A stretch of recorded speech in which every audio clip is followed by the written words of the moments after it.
saya hormati Imam Masjid Sayyid Sri Al-Fatah, juga para asatidz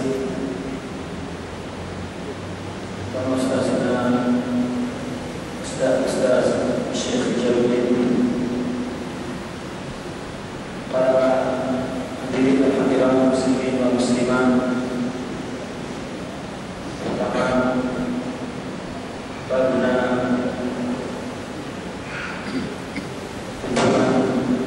Masjid Al-Ihya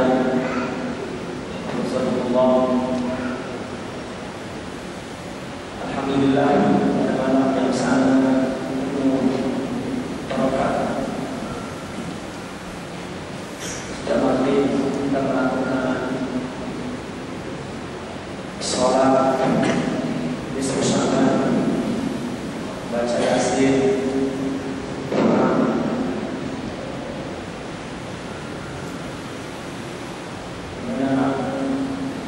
sholat tersebut dengan sholat tarawih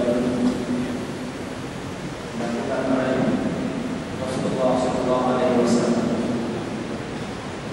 Mungkin tidak bicara panjang, dan teman-teman muslimin muslimat mungkin sudah rutin dulu dan melakukan ibadah sejak maghrib. Namun untuk menyempurnakan apa yang kita lakukan pada sore hari ini, tak ada salahnya kita pun kembali mendengar dan mengingat tentang hukum nisbus sahabat. Dan ini pun mungkin muslimin dan muslimat semua sudah mengetahui.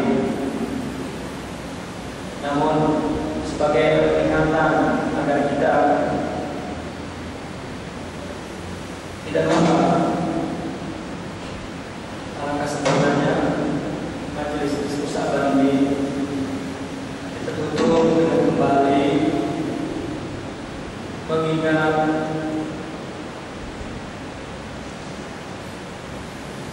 diskusi sahabat secara ilmiah, dimana kita sudah melakukannya secara amali.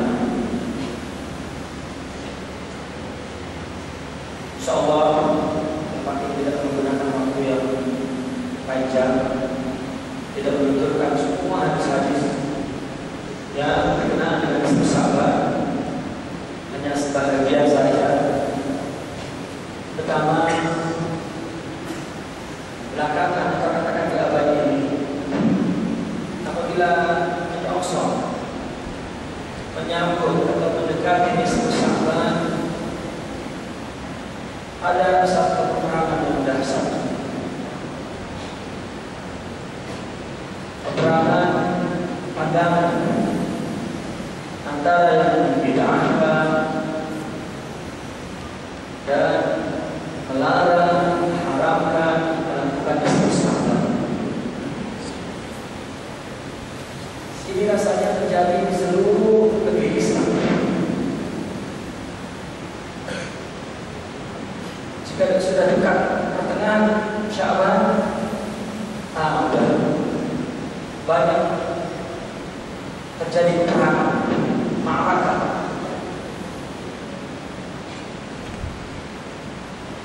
Terjadi ma'arakah, peperangan,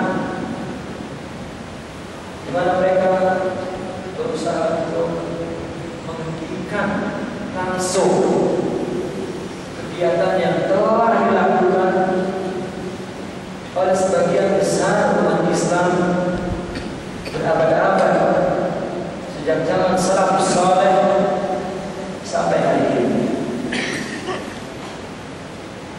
Sebetulnya Bapak dan Bapak sekalian, tentang perselisihan pandangan terhadap perkara ini, itu hanya disebabkan bahwa hadis yang berkenaan dengan dianggap dhaif. Tapi ulama dulu menyikapi dhaif tidak seperti ulama sekarang. Jadi sebagian kecil saja. Dhaif dikatakan sama dengan bukan hadis. Padahal secara ilmu hadis kita telah diajarkan oleh ulama bahwa hadis terbagi tiga: sahih, hasan, dan dhaif. Dan secara ilmiah, dhaif itu adalah hadis yang sebagiannya mencukupi syarat hadis sahih dan sebagiannya tidak. Maka itu dikatakan dhaif. Maka secara ilmiah hadis dhaif dari dulu sampai hari ini untuk perkara fadhail diamalkan.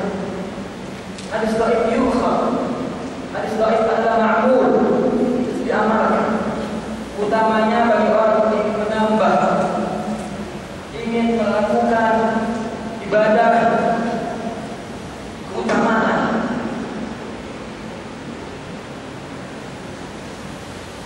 Baik menurut salafus saleh dan ulama-ulama mutaakhirin.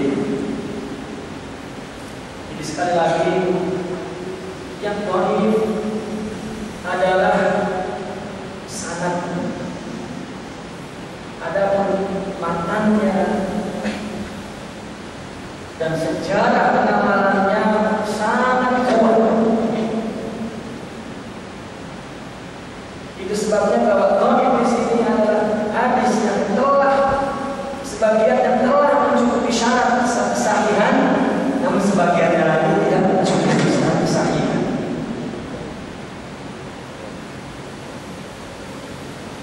Dan keistimewaan hadis musabah, bahwa hadis yang berbicara tentang hadis musabah sangat banyak. Biasanya ulama jika menyikapi satu benda, satu persoalan yang diriwayatkan oleh banyak hadis dan itu dhaif semua, secara ilmiah dinilai itu naik hasan. Dan juga riwayat di samping riwayat banyak,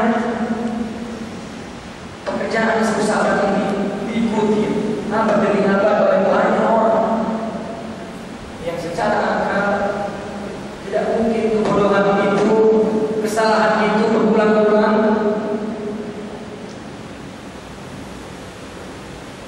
Dilakukannya banyak manusia di samping dalil-dalil sebagai amal umat itu cukup.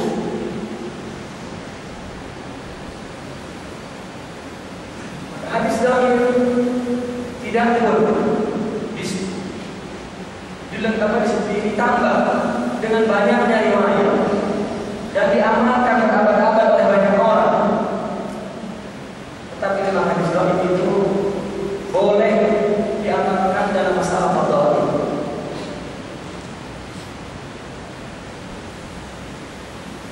Jika beberapa ulama mengatakan ulama mengatakan bahwa itu tidak boleh diamalkan, tetapi ada ulama lain, baik di luar salaf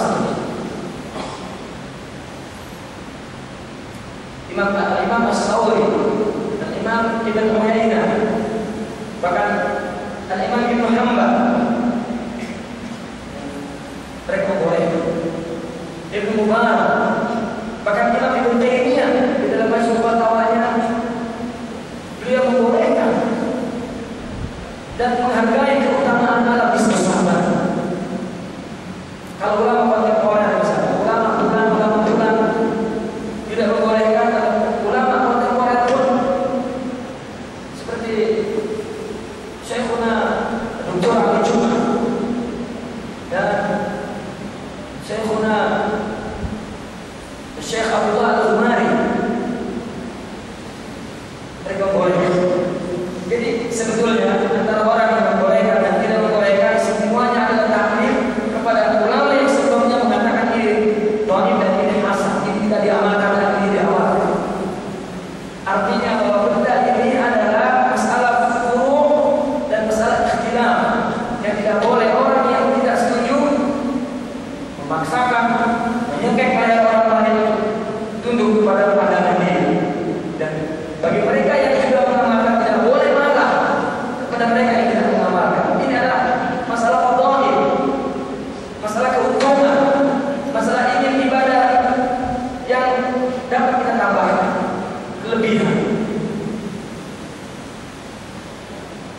Tuan-tuan dan puan-puan, itu yang pertama. Yang kedua, fadilah. Nisfu Sya'ban itu apa? Sebelum kita memahami filosofis, tapi bukan filosofi hati, tapi ini filosofis qalbi, filsafat akal, tapi ini filsafat hati. Maka sebelum itu kita bicara tentang keutamaan bulan Ramadan, nisfu Sya'ban. Rasulullah SAW bersabda, "Idza kana lailatul nisfi min Sya'ban, faqumu lailaha wa sumu naharaha." Jika datang malam nisfu Sya'ban, maka salatlah di malamnya dan puasalah di siang hari. Fa inna Allah yanzil fiha li ghurubi syams ila sama'i dunya. Karena Allah turun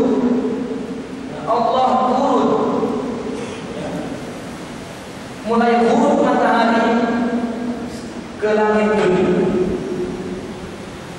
Mulai matahari ghurub, apa berbeda benar, benar ke langit dunia. Jika sudah masuk malam di bersama, maka Allah turun ke langit dunia. Jadi jika Allah turun ke langit dunia, berarti saatnya turun.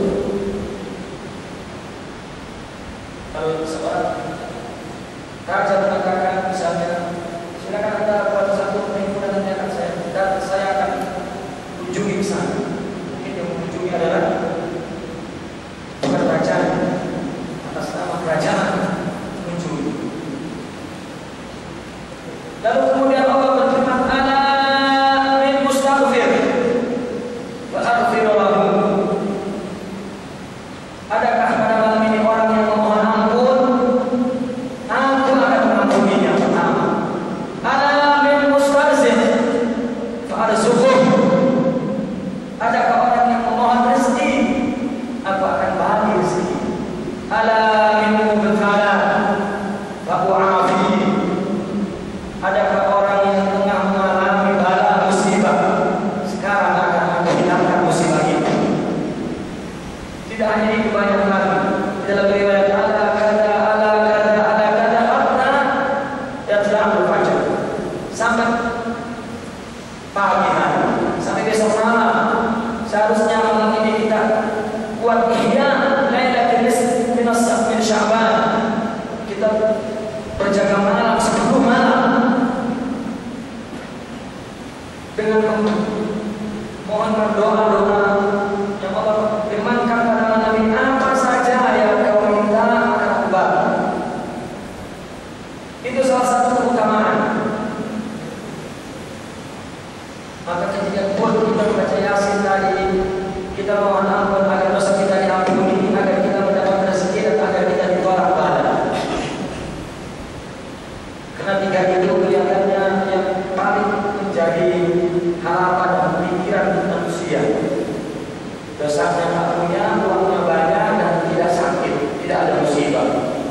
Itu bahagia.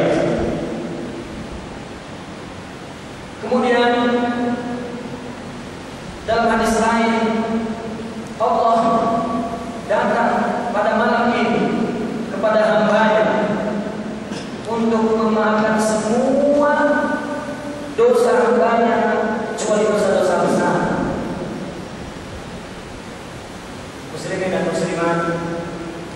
Nah, banyak lagi hadis yang berbicara tentang nisfu Sya'ban. Bahkan banyaknya hadis menunjukkan banyaknya ulama yang diriwayatkan. Meskipun ada di tengah-tengah perawinya itu dhaif, tetapi hadis ini diriwayatkan oleh ulama-ulama yang dikenal sebagai rijalul hadis,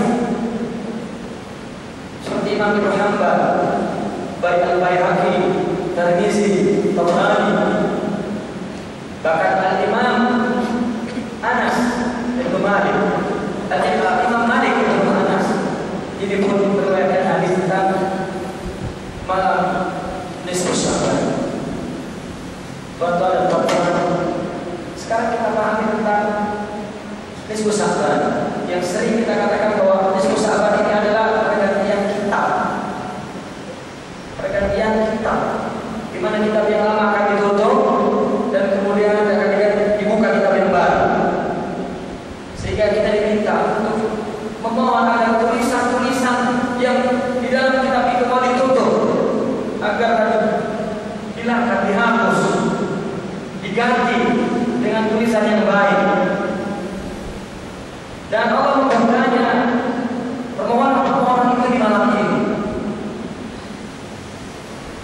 Sebetulnya pernyataan kitab tutup diganti yang baru seolah-olah setiap tahun satu kitab, setiap tahun satu kitab.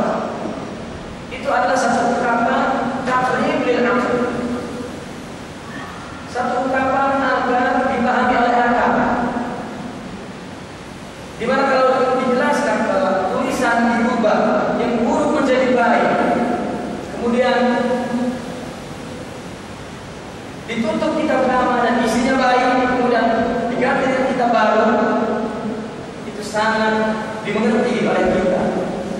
Diharapkan dengan itu menambah gairah kehidupan untuk melakukan kebaikan-kebaikan sebagai motivasi untuk melakukan kebaikan-kebaikan di bulan-bulan selanjutnya dan sampai 1 tahun lagi. Namun yang dimaksud di situ bahwa pada malam ini kita ditulis oleh Allah. Kita ditulis, dihapus, ditutup kitab ini. Ini adalah sebetulnya memberikan makna bahwa Allah akan menurunkan apa-apa yang terdapat di Lauhul Mahfuz, turun dibawa oleh malaikat yang diwakilkan agar dilaksanakan. Malaikat-malaikat yang melaksanakan perintah yang membawa tulisan di Lauhul Mahfuz untuk memberikan keampunan, untuk memberikan rezeki, untuk menolak bala yang terjadi pada umat. Ketika Allah memerintahkan atau turunnya perintah dari Lauhul Mahfuz kepada malaikat yang diwakilkan untuk melaksanakan perintah apa yang tertulis dalam Lauhul Mahfuz, maka ini diumpamakan tulisan dan salinan. Tulisan dan salinan. Sehingga nisfu Sya'ban ini sebagai permulaan, sebagai persiapan dan sebagai pendahuluan akan datangnya Lailatul Qadar. Kita dipersiapkan untuk mendatangkan itu. Jadi yang sebenarnya yang tengah dibicarakan oleh hadis ini, yang dimaksud kitab itu adalah hati. Pada pertengahan bulan ini kita diminta untuk mempersiapkan hati untuk menyongsong di bulan Ramadan, karena di sana ada Lailatul Qadar. Karena hati diumpamakan seperti kitab. Hati itu berada di dalam batin kita. Tapi batin itu maksud hati bukan jantung yang berbentuk sanubari yang jika sakit dibawa ke hospital. Itu hati dalam arti fisika. Tapi yang dimaksud buku di sini hati dalam arti ruh batin. Sebetulnya tulisan hidup itu ada di buku ini, ada di belakang hati kita. Yang kita sering melihat mendengar bahwa kita adalah cermin Allah, hati ini cermin Allah. Semua Allah turunkan kepada hati. Nah, dari hati kemudian turun ke kita.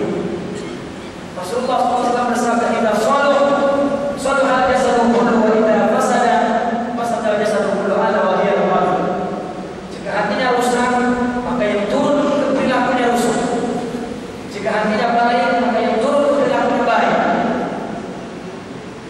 maka diganti hatinya, maka ditandai bulan nisfu Sya'ban ini, di mana Allah akan memaafkan, akan mengampuni, dan akan memenuhi segala keinginan.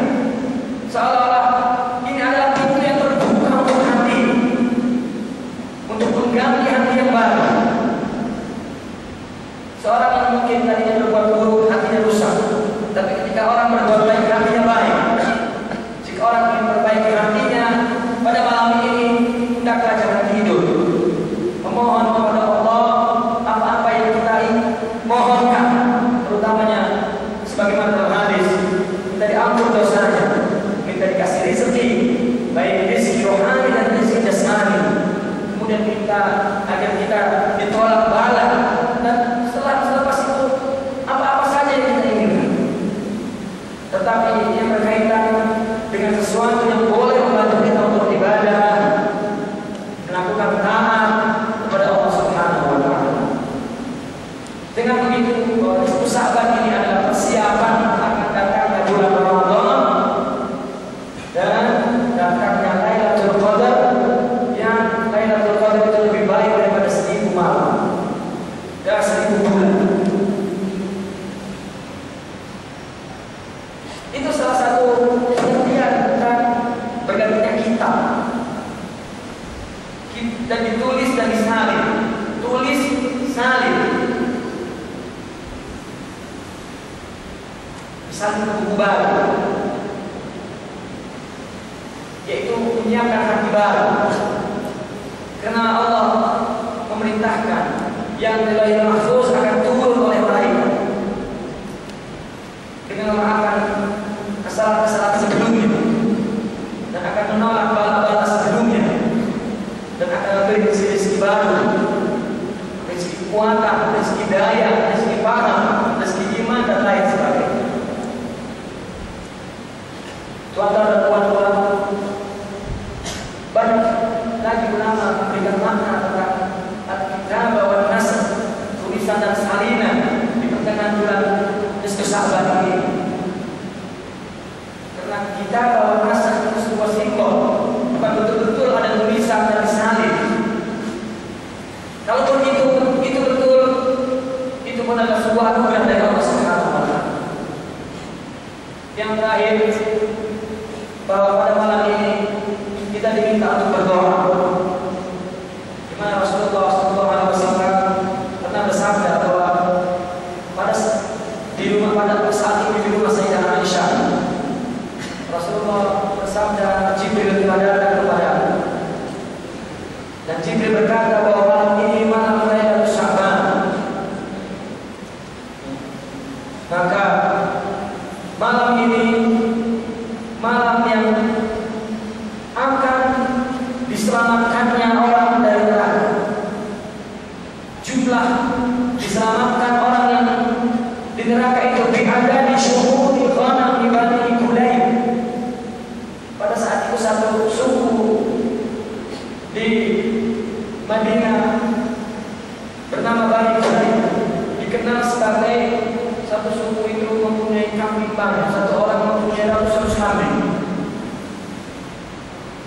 Satu suku itu memang semua melihara kambing. Rasulullah SAW mengumpamakan orang yang diampun dosanya pada malam ini sebanyak bulu kambing Bani Kulaib. Tetapi di situ Allah tidak memaafkan orang yang musyrik, orang yang memutuskan silaturahmi, dan orang yang durhaka kepada orang tua, orang yang pada malam itu masih candu kepada minum-minum khamar. Maka pada malam itu jika mereka masih melakukan itu tidak dikira, tidak dilihat oleh Allah Subhanahu wa Ta'ala. Maka marilah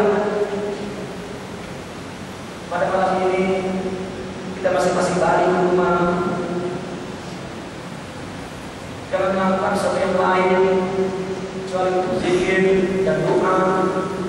Kalau mampu ihya, menghidupkan satu malam penuh. Kalau tidak,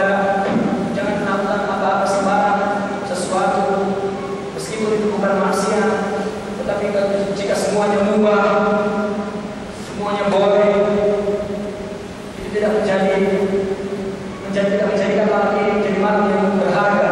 Adalah malam ini adalah min ayyamillah, salah satu malam Allah yang sangat mulia. Maka siapakah di antara kita yang akan menjadi hamba Allah di malam Allah yang Allah telah mengingatkannya dalam hadis-hadisnya? Malam ini akan diampunkan siapapun yang minta ampun. Maka mudah-mudahan kita selalu berada di tempat yang Allah ridhoi, dan mudah-mudahan Allah tidak kehilangan kita di tempat, di waktu, di masa yang diridhoi, dan mudah-mudahan kita tidak didapatkan oleh Allah di tempat dan di masa yang Allah tidak ridhoi. Muslimin muslimat, aku di qauli hadza wa astaghfirullah li wa lakum. A'udzu bi afwika min iqatik wa a'udzu bi ridhaka min sakhatik wa a'udzu bika minka jalla wajhuka la uhsi thana'an 'alaika anta kama asnaita 'ala nafsik. Aqulu qawli hadza wa astaghfirullah li wa lakum. Assalamualaikum warahmatullahi wabarakatuh.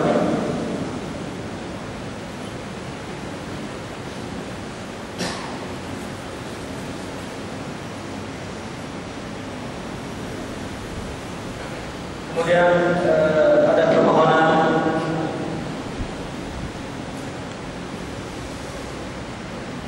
bahwa sebenarnya malam yang penuh berkah ini ada permohonan, yaitu kebiasaan hizbul bahr, hizb yang diubah ada makna Syekh Al-Arif Billah Sidna Abdul Hasan Ali Asy-Syadzili. Hizbul Bahr sebuah qasidah doa yang ditulis oleh beliau di tengah laut, di mana pada saat itu beliau berada di tengah laut dan angin laut tinggi. Maka setiap saat beliau terancam kematian di tengah laut itu karena kapal yang tidak layak berjalan. Kemudian beliau melakukan doa, dan doa itu datang di antara beliau dalam keadaan jaga dan tidur. Rasulullah SAW mengingatkan doa ini. Kemudian beliau membacanya, dan kemudian selamatlah beliau dari ancaman ini. Tapi ini sebuah isyarat bahwa kita memang berhidup berada di lautan. Setiap saat kita akan terhempas oleh angin. Maka doa ini mudah-mudahan menyelamatkan kita dari hempasan angin di lautan ini, di darat ini yang lebih dahsyat daripada kehidupan laut. Di malam nisfu Sya'ban adalah itu malam yang sangat sesuai. Mudah-mudahan setelah pengijazahan ini, maka kita semua membacanya disepakati antara doa yang kita baca pada malam nisfu Sya'ban ini di rumah masing-masing untuk memberikan kesempurnaan al-fakir mengijazahkan Hizbul Bahr ini yang apa kita dapatkan dari apa punya syekh dari syekhnya dengan sanad yang bersambung sampai kepada Syekh Al-Imam Abdul Hasan Ali Asy-Syadzili radhiyallahu anhu. Bismillahirrahmanirrahim. Wa bihi nasta'in. Alhamdulillahi hamdan yuwafi ni'amahu wa yukafi'u mazidah. Shalatu wassalamu ala sayyidina Muhammadin wa alihi wa sahbihi ajma'in. Wa ba'd. Faqad asasani hadha Hizbul Bahr Syekh Yusuf bin Bakhuri Al-Hasani an Syekh Abdul Qadir Isa wa Syekh Sa'd bin Murad Muhammad an Syekh Muhammad Al-Hashimi Al-Tirmizani an Syekh Muhammad bin Yallas Syekh Ahmad bin Mustafa Al-Alawi wa Syekh Muhammad bin Habib Al-Buzidi an Syekh Muhammad bin Khaldun Al-Wakili an Syekh Muhammad bin Abdul Qadir Al-Basha an Syekh Abu Ya'zal Al-Mahaji an Syekh Al-Arif Muhammad ibn Ahmad Al-Darqawi an Syekh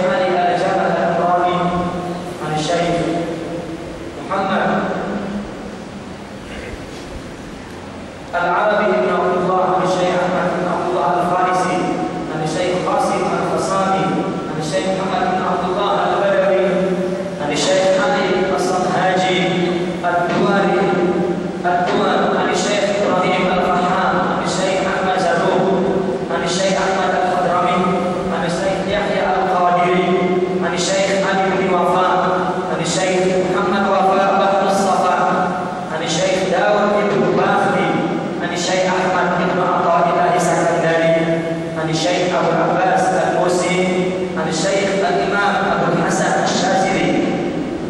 Walaqad azimtu wa azaztu afrada min ikhwanina fi hadha al-masjid Hizbul Bahr al-Mubarak bi sanadihi al-muttasil. Ajaztukum Al-Fatihah.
Assalamualaikum warahmatullahi wabarakatuh.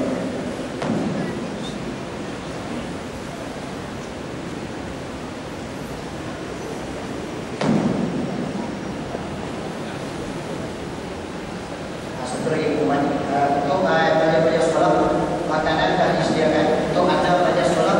Anda tidak perlu untuk sekali dengan orang ramai, anda disediakan di sini. Ada yang mau ini. Ada semua tulis dulu. Tunggu dibasuh. Nah, makanya sudah diangkat dibasuh. Sebab makanan kita sudah dimasukkan ke dalam polistrik. Sekian, terima kasih.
Kekok.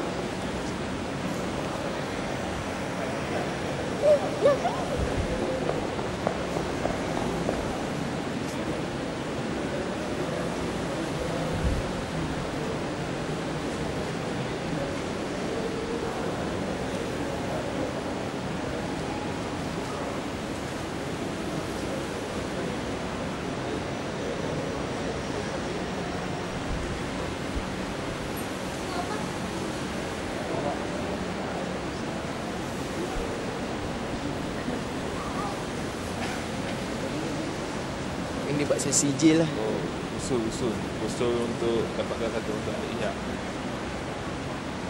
Dia kata terus satu bom. Kau pergi mana? Yang ni episode yang dia macam tahu dia sistem dia nak alih. Apa? Dia alih channel yang uruskan channel tu. Ni channel satu, sebab ada satu bukan macam kan SCP buka mata ada kampak kan